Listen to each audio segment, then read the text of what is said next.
Ever had your client go, cool, can we get this in vertical too?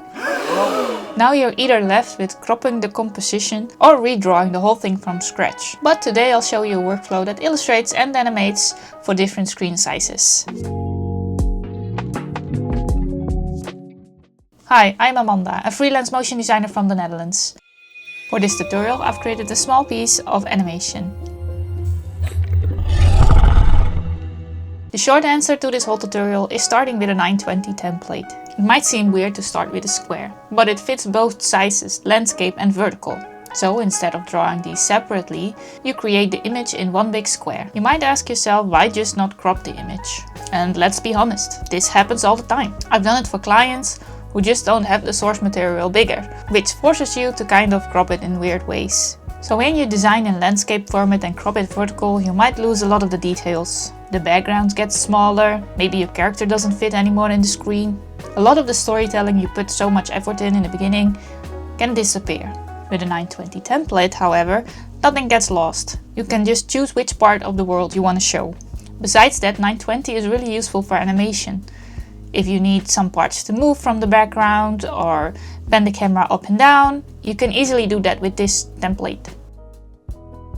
So I'll create the 920 by 920 template and add guidelines for the other screens. This way I can easily toggle them off and on while working. You can instantly see what fits, what gets cut and where the focal points should be. The main rule for me is to keep the subject and the most important things within the square in the middle. This might be easier said than done, but this is where the middle, fore and background come into play. Dividing your scene in 3 different elements can make it easier to move the sections around later. The most important rule for animators is to draw the things behind the objects that are gonna move.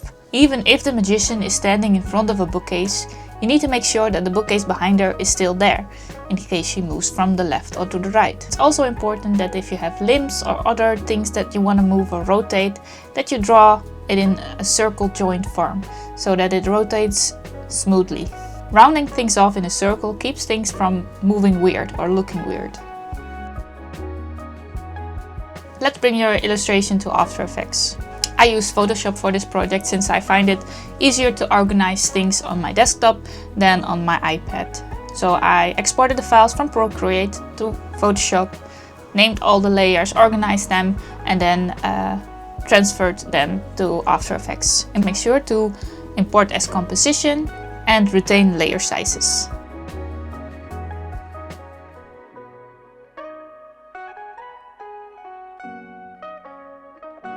In case you forgot to draw something behind an object, it's easy to go back to Photoshop and redraw that layer. It doesn't always work and it sometimes moves the layer, so make sure to check your work before you start working on your animation. We'll start by animating only the 920 template first. Make sure you start in the middle of the timeline. This sounds weird, but this way you can still extend or move the timeline around if necessary. It's way easier to fix timing mistakes if you can still move things backwards and forwards. When it's finished, you can duplicate this comp and change it in whatever size you need.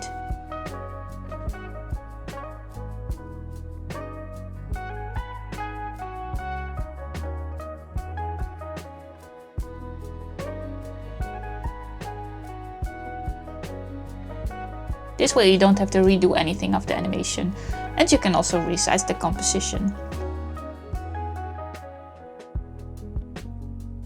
You can still change the scale and tweak it.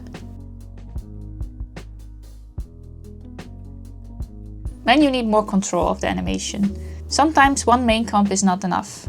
Maybe the background needs to be more to the left and the character more to the right. This is where the different sections come back, the foreground, the middle and the background, so that they each can be individually moved to fit the frame the best. If you really need to tweak a component inside the animation, you can always duplicate everything. Plugins like Comp Duplicator help a lot here. That's it. Now you can share your animations with the world. I hope this walkthrough has been helpful to confidently create illustrations and animations for different screen sizes. For more tutorials and tips on freelancing, go to themotionclub.com or check out motionclub.com, the Instagram page. Thank you for your interest and time. Hope to see you in the next one. Bye!